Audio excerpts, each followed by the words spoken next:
আজকে আমি বাঙালদের আলু পটল দিয়ে চচ্চড়ি করব। বাঙালরা কীভাবে আলু পটল চচ্চড়ি খায় সেটাই তোমাদের সঙ্গে শেয়ার করব।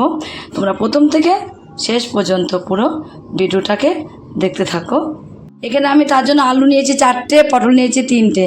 এগুলোকে ছাড়িয়ে কীভাবে কাটবো সেটা কেটে নিয়ে তোমাদের দেখাচ্ছি। পটল আলু আমার কেটে নেওয়া কমপ্লিট হয়ে গেছে। আলুগুলো কিন্তু দেখো লম্বা লম্বা করে দিয়েছি। ঘটিরা আলু তরকারি করবে, আলুর চচ্চড়ি করবে এই গোল গোল করে, যে আর বাংলা আলু চচ্চড়ি করে এভাবে লম্বা লম্বা করে কিন্তু কেটে নেয়। সে কাটাটাই তোমাদের দেখিয়ে দিলাম আমি। এবার লম্বা লম্বা করে যেমন আমরা আলু ভাজা করি ঠিক সেইভাবে কিন্তু আলু চচ্চড়ি আলুটা কেটে নিতে হবে। পটলগুলো কিন্তু আমি লম্বা লম্বা করে কেটে নিয়েছি। এইভাবে কিন্তু কেটে নিতে হবে পটলগুলোকেও। আর বীজগুলোকে ফেলে দিয়েছি, বীজগুলোকে ফেলে দিয়ে পটলটাকে এইভাবে করে কেটে নিতে হবে। এবার এগুলোকে আমি ধুয়েও নিয়েছি, দেখো 3-4 বার জল পাল্টে ধুয়ে জলের মধ্যে রেখে দিয়েছি। এটাকে আমি একবার এক সাইডে রেখে দেবো। ওই দিকে আমি আলু পটল এক সাইডে রেখে এখানে গ্যাসে একটা কড়াই বসিয়ে দিয়েছি। কড়াইটাকে ভালোভাবে গরম করে নেবো। কড়াইটা ভালোভাবে গরম হয়ে গেছে। গরম হয়ে গেলে দিয়ে দেবো এর মধ্যে আমি সর্ষের তেল, পরিমাণ মতো যতটা তেল লাগবে ততটা তেলের মধ্যে আমি দিয়ে দেবো। আর দিয়ে দেবো তেলটাকে একটু ভালোভাবে গরম করে নিয়ে এখানে শুকনো লঙ্কা চিড়ে, শুকনো লঙ্কাটাকে একটু হালকা করে ভেজে নেব। হালকা করে ভেজে নিয়ে যখনই হয়ে যাবে দিয়ে দেবো পেঁয়াজ কুচি। পেঁয়াজটাকেও একটু ভেজে নেবো লাল লাল করে। হালকা লাল লাল হলেই হবে, তো বেশি লাল লাল করে ভাজতে হবে না।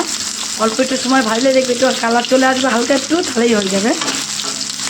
তাড়াতাড়ি ভাজা হয়ে যাবে, তার জন্য দিয়ে দেবো অল্প একটু লবণ। লবণটা দিলে পেঁয়াজটা খুব তাড়াতাড়ি করে ভাজা হয়ে যাবে, টাইমই লাগবে না। তো নাড়াচাড়া দিলে দেখবে খুব সুন্দর করে ভাজাটা হয়ে যাবে। একটু ভাজা হয়ে গেলেই তখন আমি এর মধ্যে দিয়ে দেবো কটা কালো জিরে। বেশি করে কালো জিরে, 1 চামচ কালো জিরে দিয়েছি। কালো জিরেটার সেন্টটা কিন্তু হেভি লাগে দেখবে, তাই কালো জিরেটা বেশি করে দিয়েছি। কালো জিরা, শুকনো লঙ্কা আর পেঁয়াজটাকে একটু আমি হালকা করে ভেজে দেবো। আগে কালো জিরা দিলে না তেতো হয়ে যায়, তার জন্য আমি পেঁয়াজটাকে একটু ভেজে তারপর কালো জিরাটা দিয়েছি। আর কালো জিরাটাকে একটুখানি হালকা করে ভেজে নেবো। দেখো পেঁয়াজটা কিন্তু এইভাবেই করে ভাজতে হবে, বেশি পুরা করে ভাজলে হবে না। এবার আমি যে সবজিগুলোকে কেটে রেখে দিয়েছিলাম সেই সবজিগুলোকে সব এর মধ্যে দিয়ে দেবো। আলু পটলটাকে দিয়ে দিয়েছি, দিয়ে এবার এর মধ্যে আমি অল্প একটু লবণ ছড়িয়ে দেবো। শুধু লবণ দেবো, হলুদ কিন্তু দেবো না। লবণ দিয়ে এবার একটু নাড়াচাড়া দিয়ে নেবো। আর এই সময় কিন্তু গ্যাসের ফ্লেমটা একদম পুরো বাড়িয়ে দিতে হবে, কমিয়ে দিলে কিন্তু এই সময় হবেই না। বাড়িয়ে দিয়ে একটু নাড়াচাড়া দিয়ে দিয়েছি। নাড়াচাড়া দিয়ে এবার একটুখানি কিছুটা সময় ঢাকা দিয়ে রেখে দেবো। কিছু সময় ঢাকা দিয়ে রাখার পরে দেখো ঢাকনাটা আমি নামিয়ে দেবো। কীরকম জল বেরিয়েছে সেটাই তোমরা দেখো। দেখো কেমন জল বেরিয়েছে, যেহেতু লবণ দিয়েছি কতটা জল বেরিয়েছে দেখো নিচে। এই জলটা কিন্তু এই কষাবো, এখন কষাতে কিন্তু জলটাকে পুরো এর সাথে শুকিয়ে যাবে দেখবে। আমি তোমাদের বললাম যে এই জলটা কিন্তু আমি কষাতে শুকাবো। এবার আমি কী করবো দেখো, একটু হলুদের গুঁড়ো দিয়ে দেবো। যতটা লাগবে পরিমাণ মতো হলুদের গুঁড়ো দিয়ে দিতে হবে। হলুদ আর লবণ তো আগেই দিয়েছি, আর কোনো মশলা আমি কিন্তু এর মধ্যে দেবো না। হলুদ আর লবণ দিয়ে এখন শুধু কষাবো। নাড়তে থাকুন, নাড়তে দেখবে কষানো হয়ে যাবে। আর তার মধ্যে আমি আরেকটা জিনিস দেবো দেখো, এর মধ্যে কটা কাঁচা লঙ্কা চিড়ে নিয়েছি, তোমরা আগেও দিতে পারো।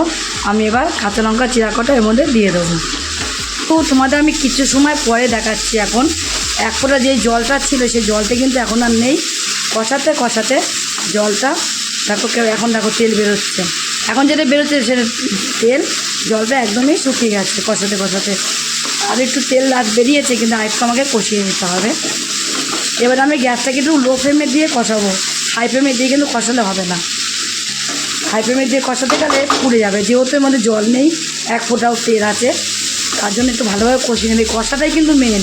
এই কষাটা কিন্তু তুমি ঠিকঠাক যদি না করো তাহলে কিন্তু টেস্ট আসবে না। এই কষাটা যদি তুমি ঠিকঠাক করো না প্রচুর টেস্ট আসবে। এখন কি দেখো আমি কিন্তু ভালোভাবে কষিয়ে নিয়েছি, এখন আর কষানো লাগবে না। এখন একটু লেগে যাচ্ছে নিচে, যেহেতু কষানো হয়ে গেছে। এবারে আমি পরিমাণ মতো জল দিয়ে দেবো এর মধ্যে। আলু তো তোমার যেভাবে আমরা কেটেছি আলুটাকে কষাতে কিন্তু আলুটা প্রায় সিদ্ধ হয়ে গেছে। আর সেই বুঝে একটু জল এর মধ্যে দিয়ে দেবো। পরিমাণ মতো জল আমি দিয়ে দিয়েছি। এবার গ্যাসটাকে একটু কমিয়ে দেবো। গ্যাসটাকে কমিয়ে আমি আবারও কিছুটা সময় ঢাকা দিয়ে রেখে দেবো। আবারও আমি কিছু সময় ঢাকা দিয়ে রেখে দিয়েছিলাম। ঢাকা দিয়ে রাখার পরে দেখো জলটা কিন্তু আমি যতটা জল দিয়েছিলাম ততটা জল কিন্তু একটু শুকিয়েছে, অল্প করে শুকিয়েছে, যেহেতু অল্প করে জলটা আমি দিয়েছি। এখন এই জলটা আছে, এই জলটা কিন্তু আমি রাখবো হালকা করে। এই ঝোলটা যখন রাখবো না, যখন তোমার ঠান্ডা হয়ে যাবে না, এটুকু জল বলছি বারবার তোমাদের কাছে, এই ঝোলটা কিন্তু পুরো টেনে নেবে আলুতে। যেহেতু আলু আগেই দেবো, নামানোর 5 মিনিট আগে এখানে আমি চিনি নিয়েছি, চিনিটা উপর দিয়ে এইভাবে ছড়িয়ে দেবো। চিনিটা তোমরা যে যেরকম খাবে সেরকম কিন্তু দিয়ে দেবে, কিন্তু অল্প হলেও তোমরা এর মধ্যে একটু চিনি দেবে। চিনি দিলে স্বাদটা কিন্তু অনেকটাই বেড়ে যাবে, প্রচুর পরিমাণে স্বাদ বেড়ে যাবে চিনি দেওয়াতে। চিনি দেওয়াতেও কিন্তু একটু ফুটিয়ে নেব। তোমার আগেই বলেছি যে 5 মিনিট মতো ফুটিয়ে নিলেই হয়ে যাবে, আর ঢাকা দেবো না। আর এবার কি করব, আর একটা জিনিস, এখানে আমি একটা হাতা নিয়েছি, হাতা নিয়ে কয়েকটা আলু না এই পাশ দিয়ে এরকম করে গলিয়ে দেবো, এরকম গলিয়ে দেবো। আবার তোমরা যে মনে করো কটা আলু আটা থালার মধ্যে তুলে নিয়ে একটু গলিয়ে দেবে, সেটাও দিতে পারো। আর এরকম করে কিন্তু গলিয়ে দিতে পারো হাতা দিয়ে। এতে না তরকারিটা দেখতে এতটা সুন্দর হবে, এত গামাকা হবে, দেখতেও খুব সুন্দর লাগবে, আর খেতে তো খুবই সুন্দর লাগবেই। গরম গরম সব সার্ভ করে দেবো আলুর চচ্চড়ি। তোমরা এইভাবে কিন্তু একদিন অবশ্যই বাড়িতে তৈরি করে খেয়ে দেখবে আলুর চচ্চড়িটা। এই আলুর চচ্চড়িটা তোমরা বাড়িতে তৈরি করে খেয়ে তোমাদের কাছে যদি এই রেসিপিটা ভালো লাগে, আর তোমরা যদি ফেসবুক থেকে দেখো, ফেসবুকের পেজটি ফলো করে দেবে। তোমরা ইউটিউব থেকে দেখো, ইউটিউবের চ্যানেলটি সাবস্ক্রাইব করে দেবে, পাশ থেকে বেল আইকনটিটা প্রেস করতে ভুলবে না, তাহলে নতুন নতুন রেসিপিগুলো তোমাদের কাছে তাড়াতাড়ি পৌঁছে যাবে। আর আমার চ্যানেলে কিন্তু বন্ধু হয়ে থাকো, সাবস্ক্রাইব করেনি প্লিজ সাবস্ক্রাইবটা করে দেবে, সবার আগে তোমাদের কাছে নোটিফিকেশন ঢুকে যাবে। ছোট্ট করে লাইক করো, কমেন্ট করো, অনেক শেয়ার করো। নমস্কার বন্ধুরা, দেখা হবে আবার পরের রেসিপিতে।